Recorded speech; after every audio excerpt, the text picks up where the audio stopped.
السلام علیکم ورحمۃ اللہ وبرکاتہ۔ پہلے ایک رپورٹ دیکھ لیجئے، اس کے بعد کچھ بات کرتے ہیں۔ سب سے زیادہ پچھلے 5 ورشوں میں 13 لاکھ لوگوں نے اسلام دھرم کو اپنایا ہے، اور یہ پوری دنیا میں سب سے زیادہ سنکھیا، یعنی سب سے زیادہ لوگوں نے اپنا دھرم چھوڑ کر اسلام دھرم کو اپنایا ہے۔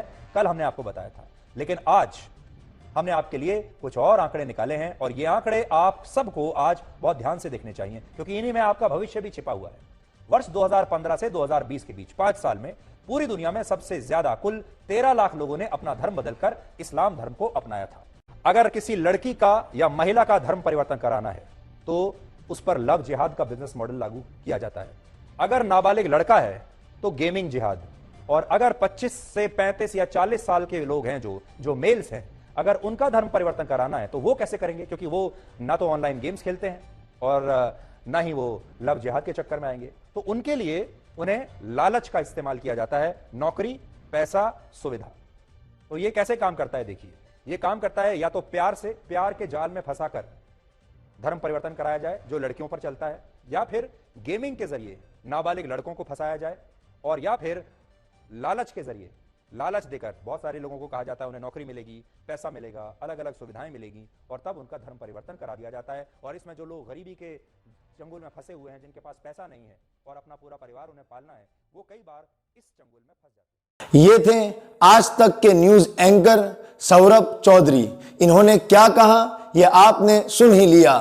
آپ کہیں گے کہ آپ کن کن لوگوں کے منہ بند کرنے جائیں گے، اس لیے کہ ایسی باتیں تو آج کل ہر نیوز چینلز والے دکھا رہے ہیں، صرف کچھ نیوز چینلز کو چھوڑ کر کے۔ لیکن اصل بات یہ ہے کہ سوربھ چودھری نے جو بات کہی ہے، وہ بات صرف وہ اکیلا نہیں کہہ رہا، بلکہ ایسی بات ان کے واسطے سے جو ہزاروں لوگ سنتے ہیں، وہ لوگ بھی ایسا ہی سوچتے ہیں جیسا کہا گیا۔ اور خاص طور سے ہمارے جو کالج اور یونیورسٹیز میں پڑھنے والے جو لڑکے اور لڑکیاں ہیں، ان کا ذہن بھی کچھ اسی طریقے سے ڈائیورٹ کرنے کی کوشش کی جاتی ہے۔ اور خلاصہ ان ساری باتوں کا یہ ہے کہ اسلام جو اس دنیا میں تیزی سے پھیل رہا ہے، اس کا ریزن صرف ایک ہی ہے، وہ ہے زبردستی لوگوں کو دھرم پریورتن کرانا، زبردستی لوگوں کو مسلمان بنانا۔ اس لیے ہم نے سوچا کہ اس پر بھی ایک کلاس لے ہی لی جائے کہ کیا اسلام زبردستی پھیلا ہے یا کچھ اور وجہ ہے۔ تو آپ ان چیزوں کو بھی دیکھیے تاکہ آپ کا بھی علم بڑھے، ہمارا علم بڑھے، اور اگر اس طریقے سے کوئی ویڈیو جو ہم نے آپ کو دکھایا آپ کے سامنے آئے تو آپ حیران اور پریشان نہ ہو، بلکہ آپ کے پاس سچی معلومات ہو۔ اس لیے بنے رہیے۔ اب اس بات کو سمجھنے کے لیے کہ کیا اسلام زبردستی پھیلا ہے، 3 ٹاپک پر ڈسکس کرنا بہت زیادہ ضروری ہے۔ سب سے پہلا ٹاپک یہ ہے کہ کیا خود اسلام نے حکم دیا ہے، یعنی کیا اسلام کی ٹیچنگز اور اسلام کی تعلیمات اور اسلام کا حکم یہ ہے کہ مسلمانوں زبردستی لوگوں کو دھرم پریورتن کراؤ اور ساری دنیا کو مسلمان بنا دو؟ کیا اسلام نے ایسا حکم دیا ہے؟ نمبر 2، قابو یافتہ غیر مسلموں کے ساتھ حضرت محمد صلی اللہ علیہ وسلم کا سلوک، یعنی ہسٹری میں مسلمانوں کے قبضے میں اللہ کے نبی حضرت محمد صاحب صلی اللہ علیہ وسلم کے کنٹرول میں جو نان مسلم آ چکے تھے قید ہو کر کے، ان کے ساتھ حضرت محمد صلی اللہ علیہ وسلم نے کیسا برتاؤ کیا۔ اس لیے کہ اگر اسلام زبردستی کرنے کا کہتا تو اللہ کے نبی علیہ السلام کے ہاتھ میں تو وہ نان مسلم آ چکے تھے، الگ سے کہیں جانے کی ضرورت نہیں تھی۔ اگر وہ چاہتے تو ڈنڈے کی بنیاد پر، تلوار کی بنیاد پر زبردستی مسلمان بنا سکتے تھے، لیکن کیا پیغمبر محمد صاحب نے صلی اللہ علیہ وسلم ایسا کیا؟ نمبر 3، فتح مکہ۔ جب مکہ مسلمانوں کے کنٹرول میں آ گیا، اس لیے کہ ایک زمانہ وہ تھا جب مسلمانوں کو زبردستی نکالا گیا۔ اب سوچئے ذرا، جو بات کہی جاتی ہے کہ مسلمان نکالتے ہیں یا کوئی اور، جب مسلمانوں کو زبردستی مکے سے نکالا گیا، اس کے کچھ ورشوں بعد مسلمانوں کے قبضے میں وہ مکہ آ گیا، اور جب مکہ آ گیا تو مکہ کے آس پاس جو رہنے والے لوگ تھے، جو مسلمانوں کو ایک زمانے میں پریشان کرتے تھے، ان کے ساتھ مسلمانوں نے کیا ویوہار کیا؟ اس لیے کہ مسلمان چاہتے تو ان کو بھی زبردستی کر سکتے تھے، لیکن کیا کیا مسلمانوں نے؟ یہ کچھ باتیں ہیں جن کو جاننا ضروری ہے، ضرور دیکھیے، ضرور سمجھیے۔ سب سے پہلے ٹاپک پر ڈسکس کرتے ہیں کہ کیا خود اسلام نے دھرم پریورتن کرنے کا حکم دیا ہے؟ تو دیکھیے، اسلام کا جو بیس ہے، اسلام کی جو بنیاد ہے، وہ کسی مسلمان کا کام نہیں ہے کہ اگر کوئی مسلمان کسی کو زبردستی کر رہا ہے تو لوگ یہ کہیں کہ اسلام زبردستی کرنے کا کہتا ہے۔ نہیں، مسلمان کا کام الگ ہے، اور اسلام کا جو سورس ہے وہ قرآن ہے۔ اسلام کا سورس مسلمانوں کا کام نہیں ہے، اسلام کا سورس قرآن ہے، اسلام کا سورس پیغمبر محمد صاحب کی وانی ہے۔ تو قرآن اس بارے میں کیا کہتا ہے؟ اس لیے کہ قرآن جو کہے گا وہی اسلام کہے گا۔ تو قرآن اس بارے میں کیا کہتا ہے؟ قرآن کی ایک سورت ہے سورہ بقرہ، ورس نمبر 256، 256۔ اس آیت میں، اس ورس میں کہا گیا لا اکراہ فی الدین قد تبین الرشد من الغی۔ اس کا مطلب یہ ہے، آپ چاہیں تو اس کا ٹرانسلیشن اگر آپ کو بھروسہ نہ ہو خود پڑھ سکتے ہیں۔ کہا گیا کوئی زبردستی نہیں ہے دین اور مذہب کے بارے میں، یعنی مذہب اسلام کے بارے میں۔ قد تبین الرشد من الغی، اللہ اس میں کہہ رہے ہیں کہ ہم نے پیغمبروں کے ذریعے، رشی منیوں کے ذریعے صحیح راستہ بھی آپ کو بتا دیا ہے، اور جو باقی راستے ہیں وہ آپ کے سامنے ہیں۔ آپ چاہیں صحیح راستے پر آ جائیے۔ لا اکراہ فی الدین، دین کے قبول کرنے میں، اسلام کو اپنانے میں کوئی زبردستی نہیں ہے۔ اب دیکھیے، قرآن خود کہہ رہا ہے کہ اسلام کے اپنانے میں کوئی فورس، کوئی زبردستی نہیں ہے۔ قرآن کی ایک سورت ہے سورہ یونس، اس کی ورس نمبر 99، اس میں کہا گیا، پیغمبر محمد صاحب کو کہا گیا، کیا کہا گیا؟ افانت تکرہ الناس حتی یکونوا مؤمنین، کہ کیا آپ لوگوں کو زبردستی کریں گے؟ یعنی اے پیغمبر محمد، آپ لوگوں کو زبردستی مسلمان بنائیں گے۔ حتی یکونوا مؤمنین، یعنی آپ لوگوں پر فورس کریں گے کہ وہ مسلمان ہو جائیں۔ مطلب یہ ہے کہ آپ لوگوں کو زبردستی نہیں کر سکتے۔ پیغمبر محمد صاحب کو صلی اللہ علیہ وسلم، ان کو بھی پرمیشن نہیں ہے کہ وہ کسی کو زبردستی دھرم پریورتن کرائیں۔ یہ اللہ نے اپنے نبی سے صاف صاف کہا ہے۔ تو کیا دنیا کے مسلمانوں کو یہ پرمیشن ہوگی کہ وہ زبردستی دھرم پریورتن کرائیں؟ نہیں۔ اگر کوئی کر رہا ہے تو یہ اسلام کے ٹیچنگ کے خلاف ہے۔ تیسری آیت، ایک سورت ہے سورہ الکافرون، اس کی آیت ہے آیت نمبر 6، اس میں کہا گیا لکم دینکم ولی دین، یعنی ہم نے، پیغمبر کہہ رہے ہیں، اللہ کہہ رہے ہیں کہ ہم نے یہ دین، اسلام ریلیجین تم کو پیش کر دیا، تم کو ماننا ہو نہ ماننا ہو تمہاری چوائس ہے، کل پتا چلے گا کہ کون صحیح ہے کون غلط ہے۔ تو لکم دینکم، تمہارے لیے تمہارا دھرم ہے، ولی دین، میرے لیے میرا دھرم ہے۔ مطلب یہ ہے کہ میں تم کو زبردستی نہیں کروں گا، میں نے ایک سیدھا راستہ، نیچرل راستہ جو انسانوں کے لیے سوٹیبل ہے وہ میں نے تمہارے سامنے پیش کر دیا۔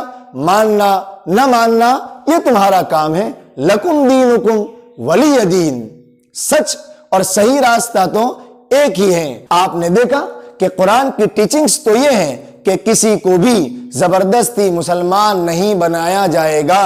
اگر کسی کو بنایا گیا تو اس کا اسلام قبول بھی نہیں ہوگا۔ زبردستی اگر مسلمان کوئی بن رہا ہے تو۔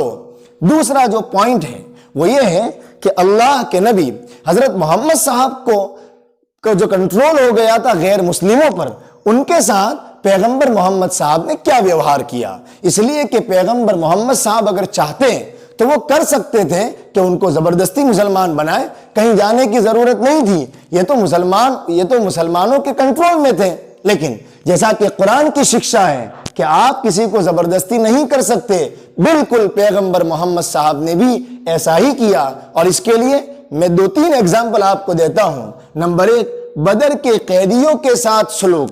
سب سے پہلے پیغمبر محمد صاحب صلی اللہ علیہ وسلم کے زمانے میں جو جنگ ہوئی، اب اسلام میں جنگیں کیوں ہوئی اس پر ہم نے ایک الگ سے کلاس لے لی ہے آلریڈی، آپ چاہیں تو ڈسکرپشن میں اس کا لنک دے دوں گا, آپ وہاں سے دیکھ سکتے ہیں. بہرحال جو پہلی جنگ ہوئی جس کو بدر کہا جاتا ہے, اس کے جو قیدی تھے, یعنی اس بدر کی لڑائی میں مسلمانوں کے قبضے میں جو نان مسلم آئے, ان نان مسلموں کے ساتھ مسلمانوں نے اور پیغمبر محمد صاحب صلی اللہ علیہ وسلم نے کیا ویوہار کیا, اس کو ایک سیرت کے لکھنے والے ہیں, پیغمبر محمد صاحب کی بایوگرافی لکھنے والے آتھر ہیں علامہ شبلی, علامہ سید سلیمان ندوی, دو بڑے گریٹ سکولرز ہیں اسلامک.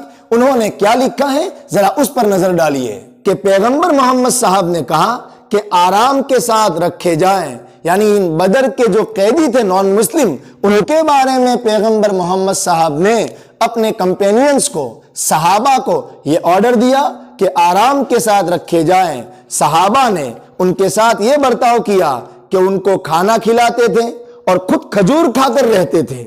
ان قیدیوں میں ابو عزیز بھی تھے, یعنی ان کا نام تھا ابو عزیز, جو حضرت مصعب بن عمیر کے بھائی تھے. یہ مصعب بن عمیر یہ صحابی تھے, لیکن ان کے جو بھائی تھے ابو عزیز, یہ قیدی بن کر کے آئے تھے. ان کا بیان ہے. اب دیکھیے, یہ ان قیدیوں میں جو نان مسلم تھے اس میں سے ایک نان مسلم کا سٹیٹمنٹ ہے. وہ کیا کہتے ہیں, مجھ کو جن انصاریوں نے اپنے گھر میں قید رکھا تھا, جب صبح یا شام کا کھانا لاتے تو روٹی میرے سامنے رکھ دیتے اور خود کھجوریں اٹھا لیتے. مجھ کو شرم آتی اور میں روٹی ان کے ہاتھ میں دے دیتا, لیکن وہ ہاتھ بھی نہ لگاتے اور مجھے کو واپس کر دیتے. اور یہ اس لیے تھا کہ حضرت صلی اللہ علیہ وسلم نے تاکید کی تھی کہ قیدیوں کے ساتھ اچھا سلوک کیا جائے.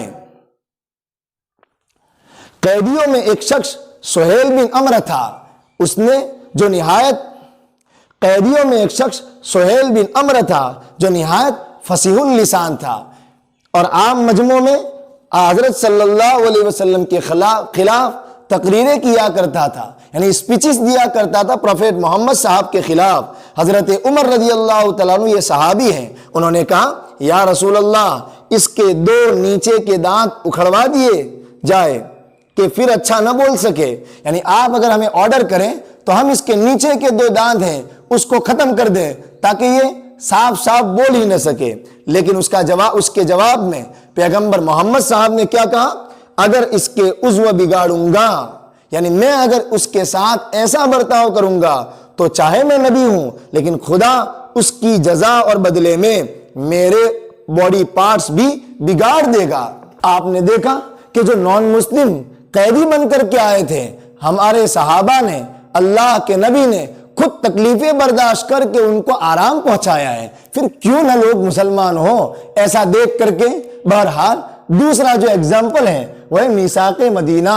جب پروفیٹ محمد صلی اللہ علیہ وسلم مکہ سے مائگریٹ کر کے مدینہ آئے تو مدینے میں ایک ریٹن کانسٹیٹیوشن بنوایا, جن کانسٹیٹیوشن میں, اس لیے کہ مدینہ کا جو سٹیٹ ہے وہاں یہودی بھی رہتے تھے, نان مسلمز بھی رہتے تھے اور مسلمز بھی رہتے تھے, تو اللہ کے نبی نے سب سے پہلے کو ایگزسٹنس ریٹن کانسٹیٹیوشن بنوایا جس کو اردو میں میثاق مدینہ کہتے ہیں. اور اس کانسٹیٹیوشن کی بنیاد کیا تھی, اس میں ایک بات تو یہ تھی کہ جان مال کی حفاظت مدینے کے تمام لوگ, چاہے یہودی ہو, نان مسلمز ہو, مسلمز ہو, سب کی جان مال اور عزت کی حفاظت اور پروٹیکشن کی جائے گی.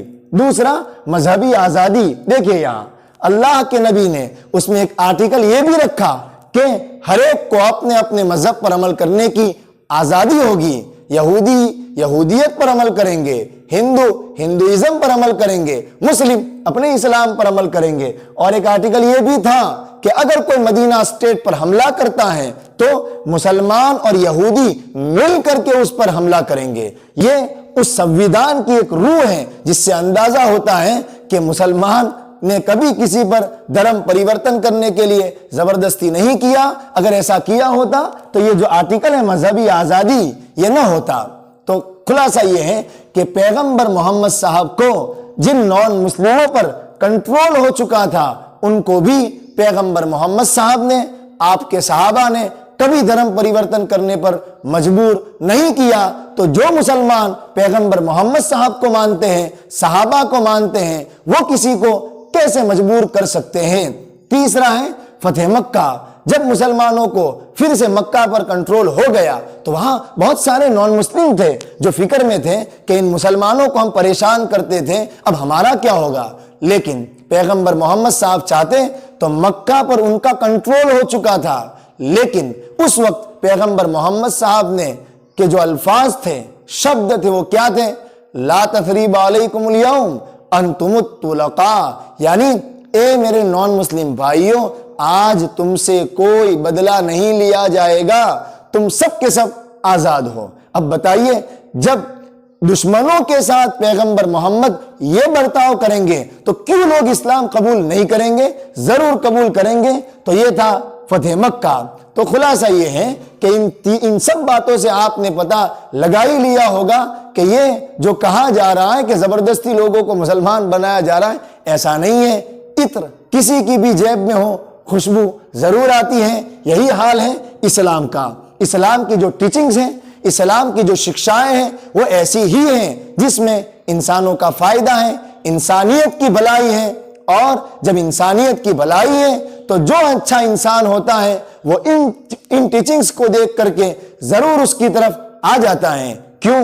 اس لیے کہ اسلام کی ٹیچنگز میں یہ بھی ہے کہ اگر تم نے ایک انسان کو قتل کیا، کل کیا، تو اس کا مطلب یہ ہے کہ تم نے پوری ہیومنٹی کو قتل کیا۔ یہ شکشا ہے اسلام کی۔ اسلام کی شکشا یہ ہے کہ تم اپنے گھر والوں کے ساتھ اچھا برتاؤ کرو، اپنی وائف کے ساتھ، اپنے بچوں کے ساتھ بہترین سلوک کرو۔ اسلام کی شکشا یہ ہے کہ مالک نے اگر تمہیں بیٹیاں دی ہیں تو عام طور سے لڑکیوں کو اچھی نظر سے نہیں دیکھا جاتا، لیکن اسلام کہہ رہا ہے کہ اگر تم ان بچیوں کی اچھی طریقے سے پرورش کرو گے، ان کا میرج کرواؤ گے تو تمہیں جنت ملے گی۔ اسلام یہ کہتا ہے کہ تم اچھی طریقے سے بزنس کرو۔ اسلام یہ کہتا ہے جھوٹ مت بولو۔ اسلام یہ کہتا ہے چوری مت کرو۔ اسلام یہ کہتا ہے پرائی عورت کے ساتھ ماں اور بیٹی جیسا ویوہار کرو۔ اسلام یہ کہتا ہے پرائی عورت کے ساتھ عزت مت لوٹو، اس کو غلط نظر سے مت دیکھو۔ اسلام یہ کہتا ہے آپس میں بھائی بھائی بن کر کے رہو۔